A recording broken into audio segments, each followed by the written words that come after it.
Olá, bem-vindos a mais uma aula do Projeto Extensão Augusto dos Anjos e o Ensino de Física, uma parceria da Universidade Estadual da Paraíba com a ECIT Dr. Dionísio da Costa.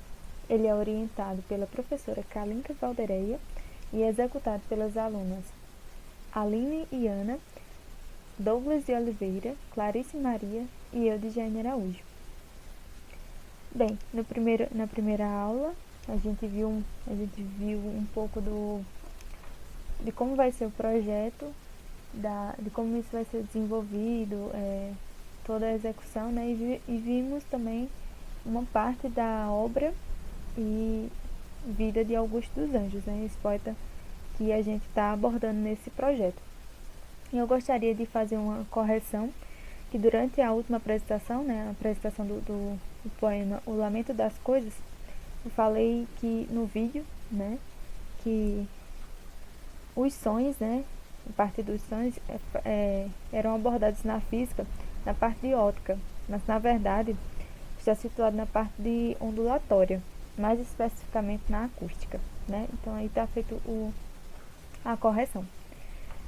Hoje, nessa aula, a gente vai trabalhar um pouco da introdução à óptica geométrica, uma introdução bem simples sobre os conceitos mais importantes que a gente vai desenvolver ao longo do curso, ao longo das próximas aulas, né?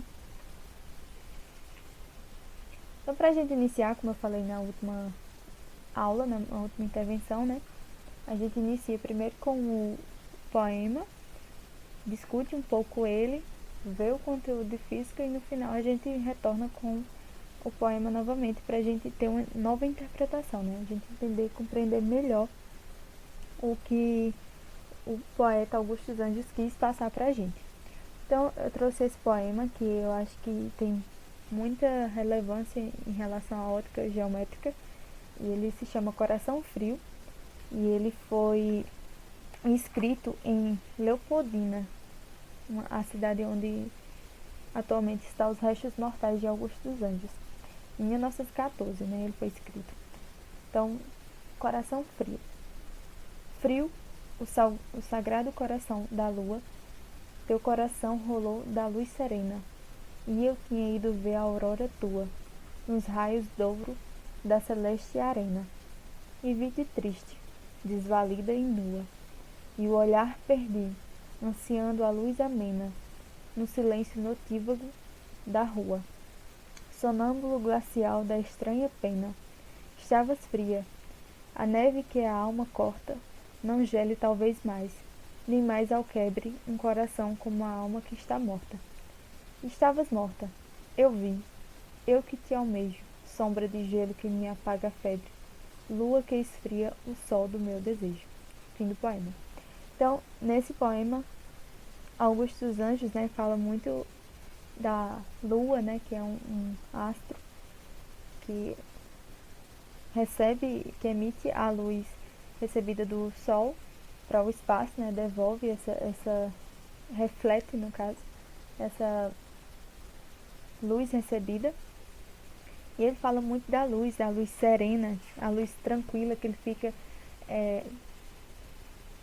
tentando receber essa luz, né, essa tranquilidade que a luz, que alguns tipos de luz nos passam.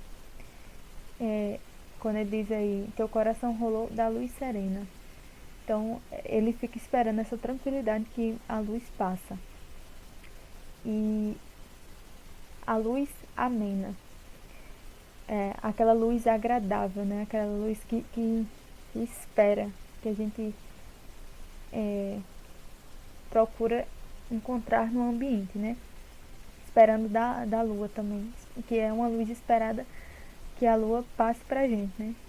Isso é descrito a lua é descrita em vários poemas, né? A gente já viu bastante na área de língua portuguesa, né?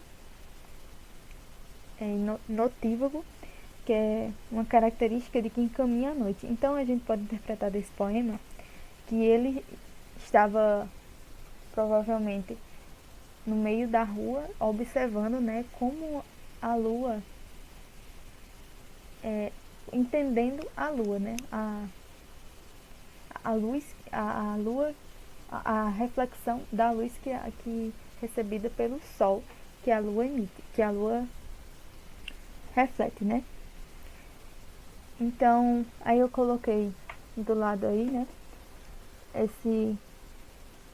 essa imagem, esse diálogo, né, que diz: que coisa linda! Fotografou? Não. Então perdeu. Perdi nada. Estava gravado na memória. Então a gente percebe, né, que muitas vezes a gente não para contemplar o belo, né? Contemplar o belo é uma coisa muito boa, né? Que Augusto Cury, né, gosta muito de falar também. E como é que a gente contempla o belo? Graças à nossa visão, né? Então, a óptica geométrica, ela vai trabalhar isso, né? A nossa visão, que só é graças a gente só consegue ver graças à luz, né? Então, a óptica geométrica é relacionada a isso, né? A luz e a visão. Então, por isso que eu trouxe esse poema muito relevante para esse assunto. E a gente vai conseguir responder algumas questões nessa aula. Algumas questões que a gente, muitas vezes quando era criança, nossos pais não conseguiam responder, né? Por exemplo, por que o céu é azul? Vocês já se questionaram? E também, por que ocorrem os eclipses? O que acontece que faz com que esses fenômenos, né, aconteçam à nossa vista?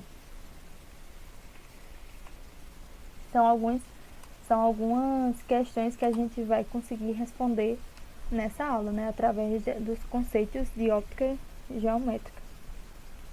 Então, a gente também vê muito pegadinhas, né, a chamada ilusão de óptica, que é muito encontrada muitas vezes no Facebook, no Instagram. A gente tá lá subindo aquele feed de notícias e a gente consegue encontrar esse tipo de imagem, né, que faz a gente pensar, refletir, né, sobre esses fenômenos, né.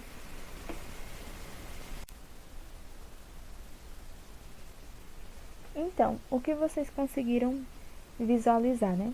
No primeiro experimento, olhe para o pontinho preto da bandeira durante 30 segundos e em seguida olhe para o quadro branco. Então, o que vocês conseguiram ver? Provavelmente vocês conseguiram ver as cores reais da bandeira brasileira, né? Que é verde, amarelo e azul e branco. Quando olharam para o quadro branco, no caso. Então, isso é uma enganação, né, que nosso cérebro faz com o nosso nervo óptico. E a gente consegue enxergar a bandeira nas cores corretas, após fixar o olhar só naquele ponto preto, né? E no segundo experimento, né, diz as cores que vês e não o que lês. É bem difícil, né? Imagino que vocês enfrentaram bastante dificuldade em conseguir dizer as cores que as palavras estão, né? Tipo, vermelho, que está em azul, era bem difícil. Na primeira vez a gente conseguia, mas com o tempo a gente tenta, não consegue e acaba dizendo o que está escrito e não o que está vendo, né? Então há uma confusão no cérebro. Por que isso acontece, né? O lado direito do seu cérebro, né, tenta dizer a cor, ou seja, ele busca fixar na cor, mas o lado esquerdo insiste em dizer a palavra.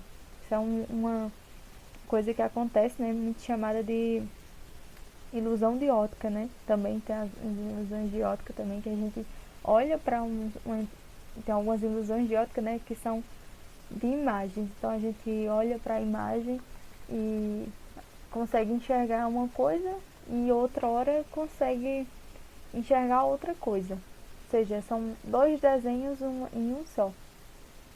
A gente consegue enxergar de uma forma e depois de outra forma, de outro jeito, né? Outra imagem. Então isso é chamado de ilusão de ótica e a gente consegue trazer isso, né, para nossa aula, né? Então, diante disso, né, diante do poema que a gente já viu, dessas questões que a gente sempre tem, então a gente já viu o poema Coração Frio, né? E o que a gente vai ver hoje a gente já viu o poema, né? Então a gente vai ver um pouco da história da luz, os conceitos fundamentais da óptica geométrica, princípios da óptica geométrica. Vamos retornar ao poema novamente, para a gente ter uma compreensão melhor desse poema. E depois eu vou deixar para vocês uma roleta de perguntas que vai estar no link da descrição desse vídeo. Então, basicamente, o que a gente vai ver hoje é conceitos básicos da óptica geométrica, para a gente ter uma base para quando for nas próximas aulas a gente aprofundar esse tipo de conhecimento, né? Esses conceitos.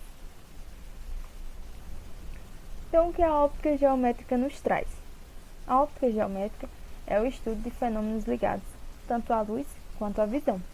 Então, a visão, né, nossa visão é responsável por grande parte das informações que recebemos.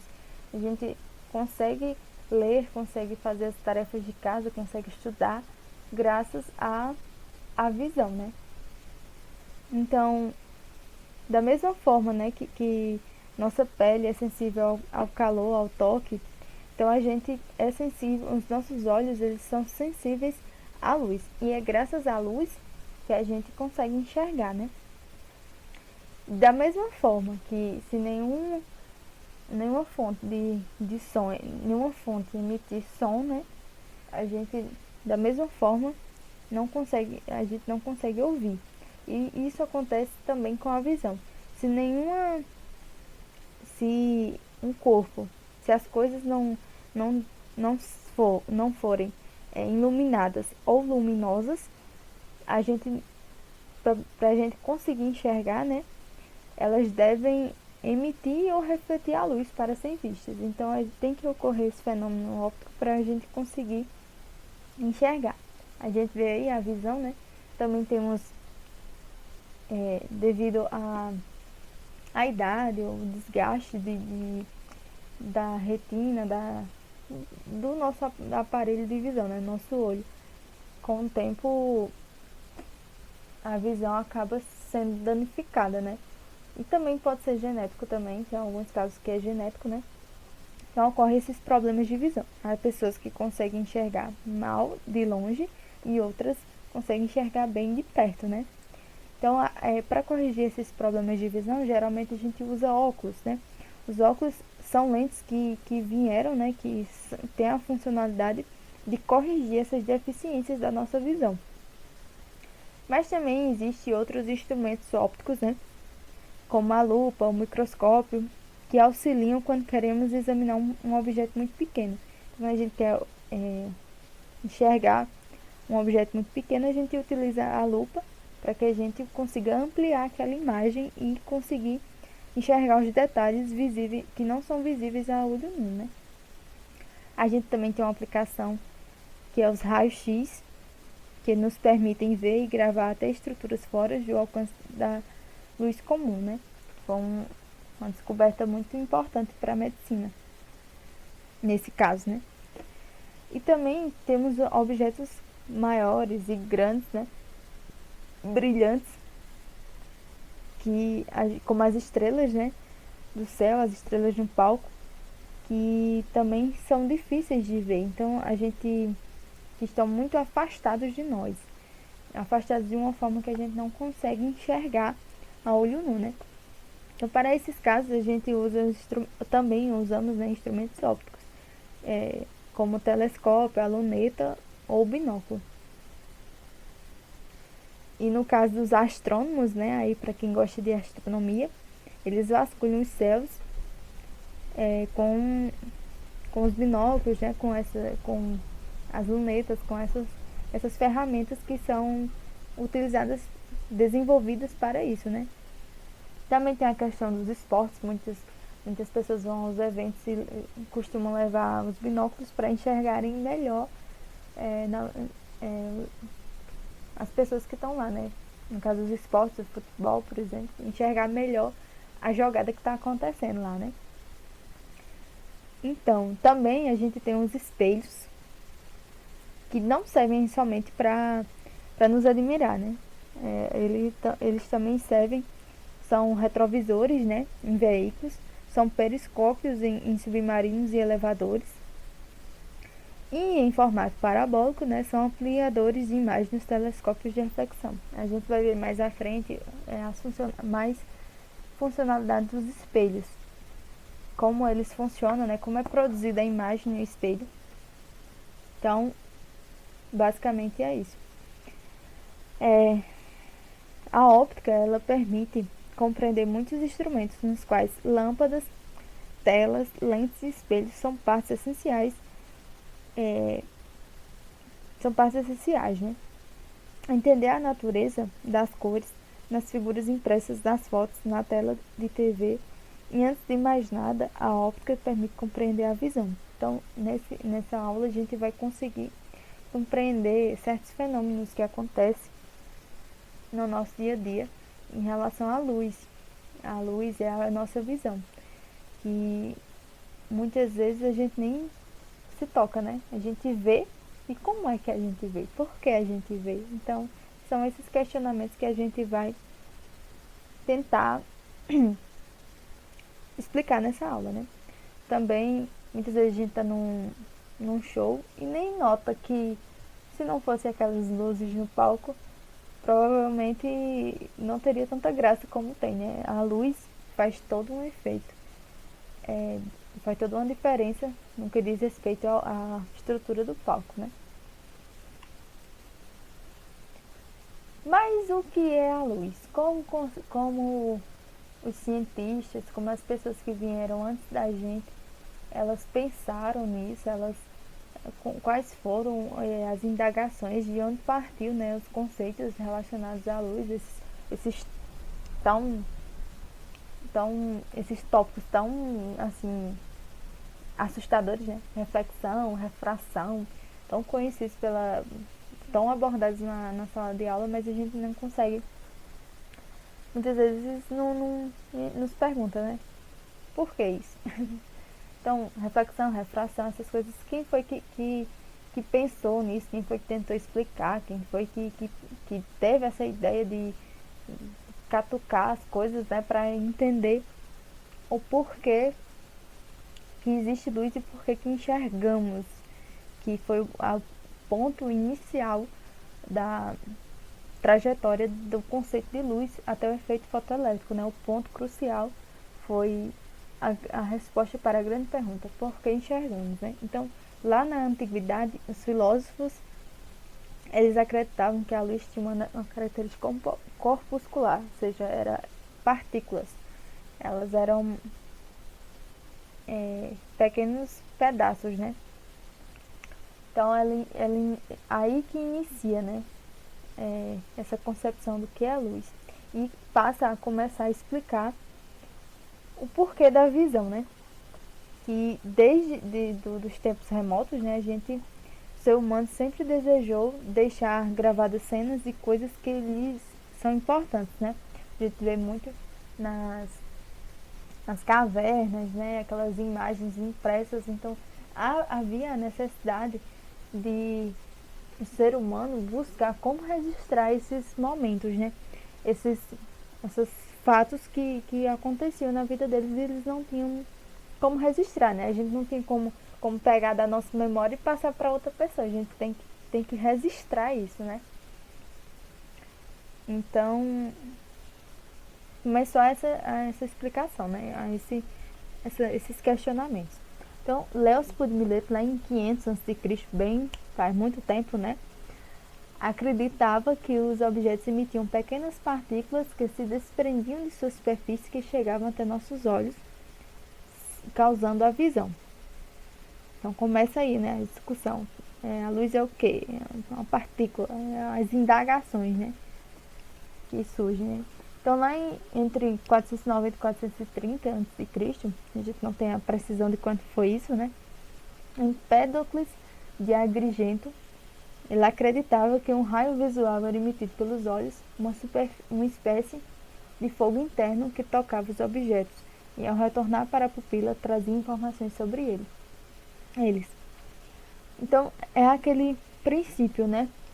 Imaginava-se que da mesma forma que a gente sente as coisas nos tocarem, né? Alguém nos tocar, acontecia com a nossa visão. Ou seja, alguma coisa tocava nos nossos olhos e assim a informação era produzida. Mas ficou para Isaac Newton, né, em 1672, afirmar que a luz era constituída por corpúsculos que saíam do corpo luminoso e que, ao atingirem o olho, permitiam as observações dos objetos.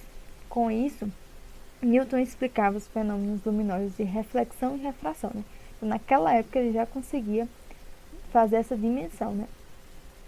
Mas, como as coisas não são determinísticas, né? As coisas na física não são determinísticas, elas sempre podem ser alteradas através de novas descobertas. Então, Christian Huygens, em 1678, ele propôs que as frentes de onda das ondas luminosas que se espalham a partir de uma fonte pontual podem ser consideradas como a superposição das cristas de minúsculas ondas secundárias à luz como um fenômeno ondulatório. Então fica aquela questão, né, agora. A luz é uma partícula ou a luz é uma onda? Então fica essa dualidade aí da onda-partícula da luz. Se é onda ou se é partícula. Então, em 1801, Thomas Young ele faz o experimento da fenda dupla. E assim ele conclui que a interferência pode ocorrer em qualquer situação em que a luz proveniente de uma única fonte divide-se em dois feixes que se recombinam após terem percorrido caminhos de comprimentos diferentes. Então, fica aí, né? Ainda agora com experimento, mais experimento para explicar se a luz era uma onda ou se era uma partícula. Então, Fizeau e Foucault também em 1850 mostram a validade da teoria de Huygens através do experimento de roda dentada com espelho para detectar as velocidades da luz no ar e na água, considerada a verdade definitiva até o final do século XIX. Então, só em 1887, Henrik Rudolf Hertz descobre o que futuramente seria chamado de efeito fotoelétrico, isto é, que um corpo carregado eletricamente ao ser iluminado desprende cargas elétricas negativas. Então, o efeito fotoelétrico tem muitas aplicações hoje em dia. Por exemplo, em portas de shopping, geralmente tem essa aplicação. As placas fotovoltaicas, ou seja, a energia proveniente do sol, utiliza esse conceito de efeito fotoelétrico. Então, graças a Henrik Rudolf Hertz, a gente tem algumas funcionalidades hoje, né? Então, mas ainda, hoje em dia, a luz, ela não tem essa definição. Ela não é uma partícula e nem uma onda. Ela vai ter vezes que ela vai ser uma partícula e tem vezes que ela vai ser onda. Mas, geralmente, na física, a gente trata a luz como uma onda. Então, geralmente, na maioria das vezes, ela é tratada como uma onda. Então, a partir disso, né, que a gente já viu um pouco da história, a gente vai estabelecer alguns conceitos fundamentais para o entendimento da óptica geométrica, né? Conceitos esses que vão ser essenciais para o desenrolar da coisa, né? Então, conceitos fundamentais que a gente pode ver aqui. Feixe de luz, reflexão, refração, absorção, luz monocromática, luz policromática, são conceitos essenciais para o entendimento da óptica geométrica, né? São conceitos que vão ser trabalhados hoje nessa aula de forma bem breve e de forma mais simples, para que mais na frente a gente consiga focar mais neles e entender como eles ocorrem, né? Então, feixe de luz, vocês podem ver nessa imagem que ele é composto por vários raios e basicamente isso o conceito, né? A reflexão, a gente pode ver esse gatinho aí fofo sendo refletido no espelho. A refração, né, que a gente vê muito isso em ciência, assim, aquela imagem do copo com o lápis dentro, né, e a gente vê e imagina que o lápis está quebrado ou não, né, a gente não consegue enxergar. A absorção, né, que isso pode ser visto muito nesse prisma, né, que foi Newton que idealizou, né. A luz monocromática, que pode ser observada nas lâmpadas incandescentes. A luz policromática, que é observada no Sol, né. Então, o que são feixes e raios de luz? Os raios de luz, eles são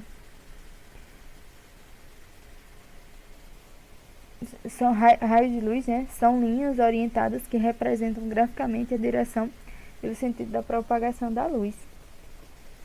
E os feixes de luz, eles são constituídos por esses raios de luz, né? Esses conceitos, eles são facilmente observados na iluminação profissional, iluminação de shows, de bailes, de lives. Hoje em dia, né, tá muito comum esse meio, né, live, para mostrar os cantores, né. Então, separei algumas imagens que a gente pode ver, né. Aí, quando você estiver lá assistindo o trecho de um clipe do cantor, por exemplo, Zé Vaqueiro, a gente pode observar que existem feixes de luz lá, né, que podem ser, que no caso lá é uma combinação, como vocês podem observar nessa figura de iluminação profissional, vocês podem observar que é uma combinação dos feixes de luz, né, de forma, e na forma que a gente dimensiona, né, que sempre tem uma mesinha que faz o controle disso, né, então, da forma que você mexe esses, que muita gente chama de robozinho, né, quando a gente mexe, vai fazer um determinado efeito no palco. Então, essa construção da iluminação no palco, ela é bem interessante quando se diz respeito à aplicação, né, desses conceitos de feixe e raios de luz. Aí nessa última, né, live do Vintage Culture, aí já é a iluminação mais requintada, né, mais pensado, e tem todo um controle por trás disso. Então é bem importante, quando você estiver na sua festa futuramente, né, entender, pensar o porquê daquela luz ali, né. Dessa forma, né, a gente consegue estabelecer, né, por exemplo, cada luz naquele palco tem um pensamento, né, eles têm uma função de executar algum efeito no palco, né. Então a gente consegue estabelecer, por exemplo, a luz convergente, o conjunto de luz, né, os feixes de luz, e eles podem ser convergentes, divergentes ou paralelos, né. Feixe de luz convergente é o feixe de luz que concentra-se num ponto. Então, igual esse bonequinho tá aí, né? A lupa é bem direcionada para isso, para fixar a luz num único só lugar e conseguir ampliar aquela imagem. A divergente é o feixe de luz que diverge a partir de um ponto da fonte. Então é aquele que se expande, que a luz se expande. É um exemplo aí que eu coloquei. A lanterna pode ser vista como um feixe de luz divergente. E paralelos, que é um feixe de luz, propaga-se sempre com os raios paralelos entre si. Então eles são direcionados para um só lugar, para que tenha uma funcionalidade. Então cada um desse tipo de feixe de luz tem uma funcionalidade, né? Meios transparentes, translúcidos e opacos. Isso aí é bem fácil de compreender. Eu acho que todo mundo já viu o que é um meio transparente na vida, né? Já percebeu que é um meio transparente, pelo menos transparente.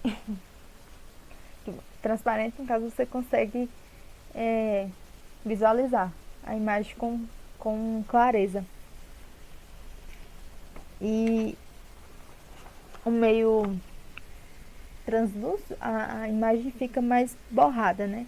E no opaco, simplesmente não conseguimos ver, não conseguimos enxergar as coisas, né? Então, os meios transparentes permitem a visualização nítida de um objeto através deles. Já os translúcidos fazem com que os objetos vistos através deles não possam ser identificados. Eu faço até essa pergunta para vocês, né? Quais outros exemplos de meios transparentes, translúcidos e opacos? Quais são que vocês conseguem imaginar, assim, que vem à sua mente? Então, nessa imagem, a gente consegue visualizar como ocorre isso, né? Achei que passou. Como ocorre isso, né? Então, no meio transparente, a gente consegue enxergar bem direitinho, né, a imagem. Então, as linhas, elas atravessam o objeto de forma linear, né? Quando é um objeto translúcido, essas linhas já não conseguem atravessar de forma correta, né? De forma linear. E quando é um meio opaco, elas simplesmente não conseguem atravessar esse objeto para a gente conseguir ver. Nessa imagem a gente consegue observar como isso acontece, né? Os meios transparentes, translúcidos e opacos. Fenômenos ópticos, né? A gente pode ver a reflexão regular, a reflexão difusa, a refração e a absorção. A reflexão regular é o feixe de raios paralelos que se propaga no meio 1, incide sobre a superfície plana S e retorna ao meio 1, mantendo o paralelismo, né? Como vocês podem ver aqui.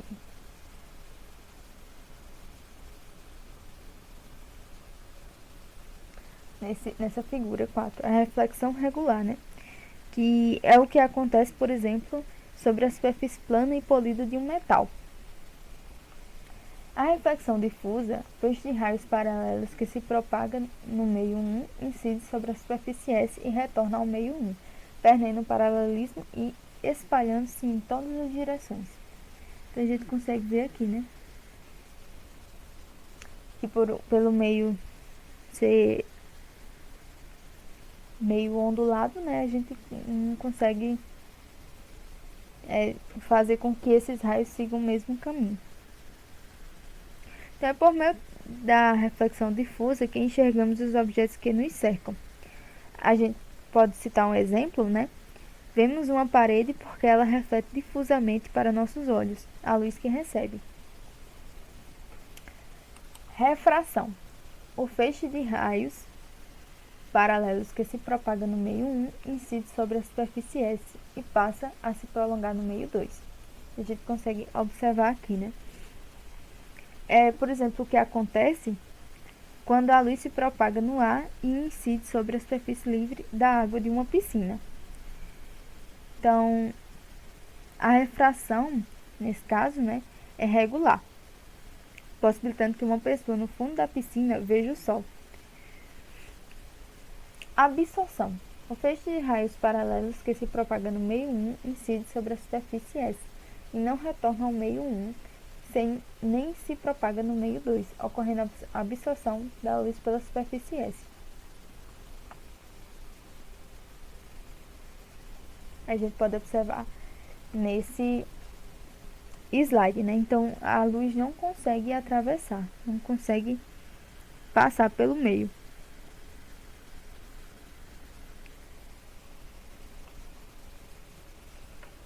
E como se forma a cor de um corpo, né? Como é que a gente consegue enxergar, por exemplo, uma blusa vermelha, um cachecol rosa, um vestido preto, ou um vestido branco, né? Então, como é que isso acontece? Por que as coisas têm cores, né? Como é que as coisas têm cores se a luz que emitida, so, é, que, é que é colocada sobre esse objeto, como é que ela, se ela é branca, por que, que ela reflete azul, por que, que ela reflete, por que, que ela é vermelha, por que, que isso acontece, né? Então, geralmente a luz solar, né, ela é branca e ela tem essas cores. A luz branca é emitida pelo sol, né? Ou por uma lâmpada incandescente, também pode acontecer. E ela é constituída por uma infinidade de luzes monocromáticas. E o que é uma luz monocromática? A luz monocromática, né, ou simples, como vocês queiram chamar, é a luz de uma só cor, como a luz amarela é emitida por lâmpadas de vapor de sódio. Também temos a luz composta, a luz policromática, que resulta na superposição de luzes de cores diferentes, como a luz solar, branca. Então ela é composta por a luz solar, ela é policromática e é composta por várias outras monocromáticas, né? Então elas são divididas em vermelho, alaranjado, amarelo, verde, azul, anil e violeta. Então quando elas incidem sobre um corpo azul, por exemplo, quando é emitida a luz do sol sobre um corpo azul, ela absorve todas as outras, né? E consegue emitir só a azul.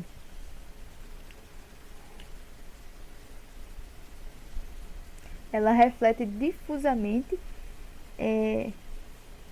as luzes de todas as cores.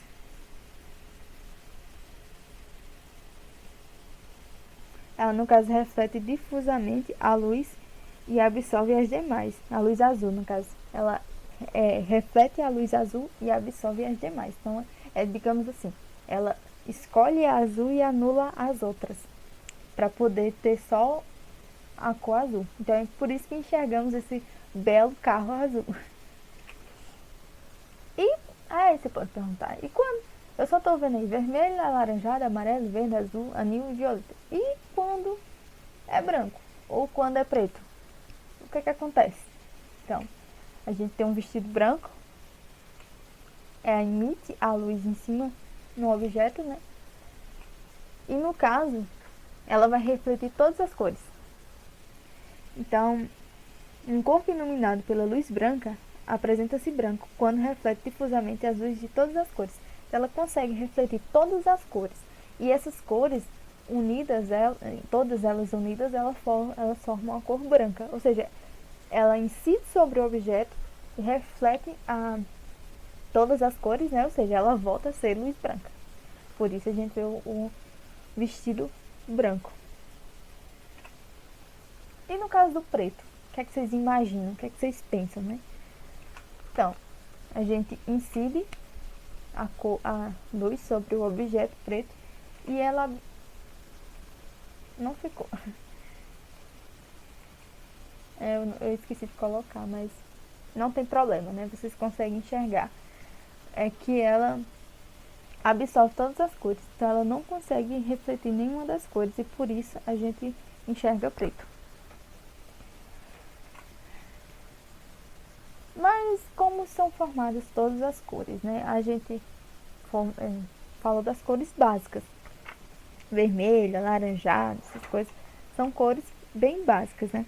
Então, como são formadas as outras cores? Eu não sei se vocês conhecem, mas existe esse sistema RGB que forma as cores, né? São as cores primárias que formam as outras cores, né? Então, três feixes de luz nas cores vermelho, verde e azul, de mesma intensidade, iluminam um anteparo branco. Então, eles conseguem iluminar um anteparo branco. E assim, as diversas regiões de superposição dos feixes apresentam cores distintas. Então, a gente consegue formar, por exemplo, o branco com a cor vermelho, verde e azul. A gente consegue, né? Vocês podem ver aí o sistema RGB. E verde mais vermelho, a gente vai ter o amarelo. Vermelho mais azul, a gente vai ter a cor magenta. Verde mais azul, a gente vai ter a cor ciano. Então, essas são as cores primárias, né? Vermelho, verde e azul são as cores primárias. E as cores amarelo, magenta e ciano são as cores secundárias.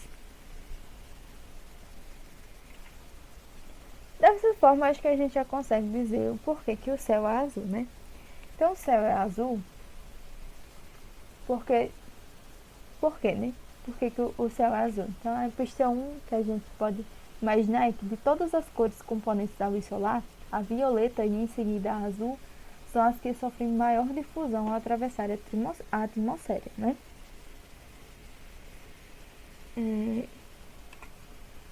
Pista 2. Ao meio-dia, a luz percorre distâncias menores na atmosfera e essas componentes chegam em maior proporção aos nossos olhos, que são menos sensíveis à luz violeta. Então, a gente consegue ver a luz azul, porque a luz violeta é menos sensível, devido aos nossos olhos, né, serem menos sensíveis. Então, por que a gente enxerga o céu azul? A gente enxerga o céu na cor azul, pois nossos olhos são mais sensíveis a essa cor e também por esta sofrer uma maior difusão ao atravessar a atmosfera, né? Princípios da óptica. A gente vai ver agora as necessidades, né? De alguns princípios que a óptica geométrica nos traz. Então, o primeiro princípio é o princípio da propagação retilínea da luz. Então, eu acho que ninguém viu uma luz fazendo uma curva. Então, acho que nunca ninguém imaginou um raio de sol. Acho que ninguém nunca viu, né, um raio de sol fazendo uma curva entre as árvores, né? Então, a gente consegue observar nessa imagem que no meio homogêneo e transparente a luz se propaga em linha reta. Então, isso aí é uma copa de uma árvore, né? Que a luz está atravessando e vocês percebam que ela não faz o contorno da árvore, ela simplesmente atravessa os galhos da árvore e assim consegue formar esses feixes, né? E uma brincadeira bem legal é o teatro de sombras. Ele é representado nessa figura, né? Então, o teatro de sombras, ele consegue nos explicar dois conceitos maravilhosos, que são o de sombra e penumbra. O que é um conceito de sombra, né? Que a gente pode chamar de sombra, sem ser uma coisa do mal, né? Então, a gente pode imaginar que a sombra é exatamente essa parte do coelho que a gente está vendo, bem definida, ou seja, bem pretinha. E o que está ao redor, porque no caso aqui a imagem está bem nítida, mas se a gente for fazer este coelho com nossas mãos à luz da nossa casa normal, né, a gente vai perceber que vai haver, no contorno de sua mão, vai haver uma espécie de mancha entre a sua imagem e a imagem produzida, né? Na imagem produzida a gente vai ver um contorno meio borrado daquilo. Então aquilo a gente pode chamar de penumbra. Os raios de luz provenientes da fonte e que tangenciam o corpo opaco determinam no espaço duas regiões, que é o de sombra, né? E a que não recebe luz da fonte, né? A gente pode chamar de penumbra.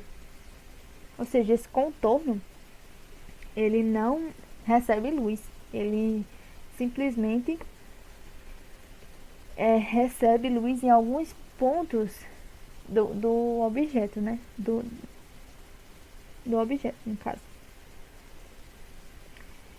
Então, além desses fatos, né, que comprovam que Como a gente pode observar nessa imagem também, né? A gente tem a região de sombra, que é aquela região compreendida pelo objeto mesmo, e a região em que contorna o objeto, né? Que seria a penumbra.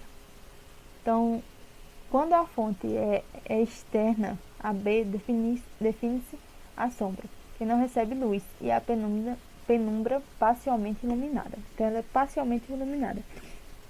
Então, outros fenômenos que a gente pode elencar para comprovar que a luz se propaga sempre em linha reta é a ocorrência dos eclipses. E a gente retorna àquela pergunta lá do início: por que ocorrem os eclipses, né? A formação de imagens em câmeras escuras também, de orifício, e o conceito de ângulo visual também são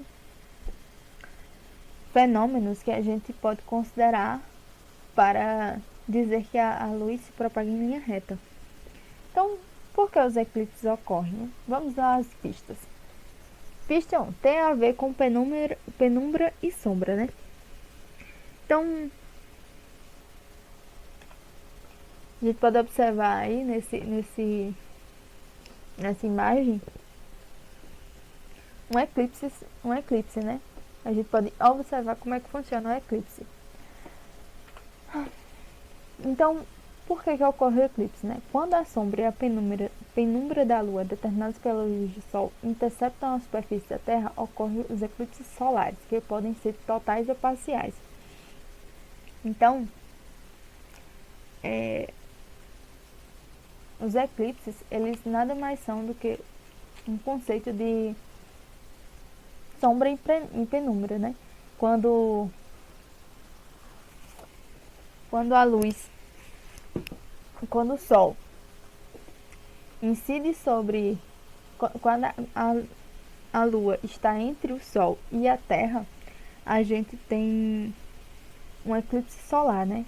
Que a luz consegue, a Lua consegue esconder o Sol, né? Mas mesmo assim ainda é possível perceber alguns pontos de luz, né? Então ali seria a penumbra, né? E quando o Sol, quando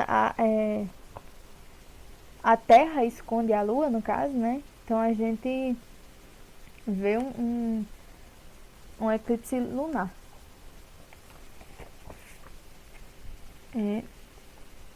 Os eclipses solares, né? Total, a gente pode perceber aí na imagem, né?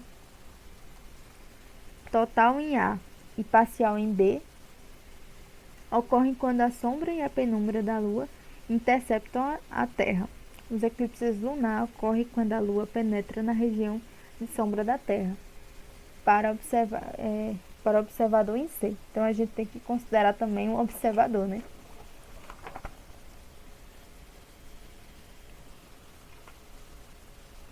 É como eu falei, o eclipse lunar ocorre quando a Lua penetra na região de sombra determinada pela luz do Sol, ao tangenciar a Terra. Outro princípio da óptica geométrica, né, é o princípio da reversibilidade dos raios de luz, né? Então, o caminho seguido pela luz independe do sentido de propagação. A gente pode observar nessa imagem do motorista, né, que é muito comum a gente, quando está indo num carro, o motorista pegar o retrovisor, né, e olhar para o seu passageiro. Isso acontece muito em táxi, Uber, né? A gente olha o motorista olhando para o passageiro ou então para o carro que está atrás, né? Então, se o motorista indicado na figura enxerga o passageiro através do espelho retrovisor, este também enxerga o motorista. Bem básico os princípios. Princípio da independência dos raios de luz. Então, esse princípio também é outro princípio bem básico. Um raio de luz, ao cruzar com outro, não interfere na sua propagação. Então, a gente pode ver nessa imagem que um feixe cruzando com outro, a gente pode ver um feixe que vai cruzando com o outro, né? Isso acontece muito nas festas, que um feixe de luz cruza com o outro e segue sua vida, né? Segue o que foi feito para ser. Então, não, um raio de luz não vai interferir no outro. E também é uma coisa a ser observada, né? Então a gente volta aí para o Coração Frio de Augusto dos Anjos. E a gente pode agora grifar quais são os palavras, os termos que a gente consegue relacionar à óptica, né? Então, primeiro, lua. A gente viu nos eclipses, né? Que tem a funcionalidade da lua, né? A luz, que a gente viu a história da luz, como é que ela se forma, qual foi a preocupação de se descobrir o porquê que enxergamos, né? A aurora, que pode ser entendida como a claridade que aponta o início da manhã antes do nascer do sol, né? Então também tem a aurora boreal também, que pode ser relacionada. Os raios, princípio essencial da óptica. Princípio não, o termo, né? Essencial da óptica, que compõe os feixes de luz. A luz, novamente. Sombra, a gente viu o conceito de sombra e penumbra, viu que os eclipses têm esse conceito, né? A lua, novamente. E o sol, que é a nossa fonte primordial de luz, né? Então, o que é que a gente pode entender mais sobre esse poema, né? Esse poema, ele é bem interessante, porque ele fala de um